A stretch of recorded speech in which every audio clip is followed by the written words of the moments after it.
ఎప్పుడైనా మననడిగి రావు, వద్దు పోకొమ్మంటే వైదొలగిపోవు.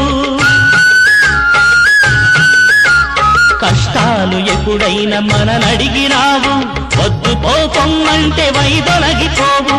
ఆపదల ఉరుములకు జడిసి ఆశ కోల్పోకుండా మనిషి, ఆపదల ఉరుములకు జడిసి ఆశ కోల్పోకుండా మనిషి, ఉండే నిబ్బరముతో కృషి చేసినప్పుడే కొండబారిన బ్రతుకు ఫలవంతమవుతుంది.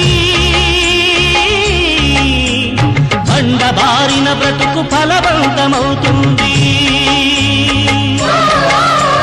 శ్రమ కోర్చి కష్టించు శక్తి మనకుంది, చల్లని గంగమ్మ చలవ మనకుంది.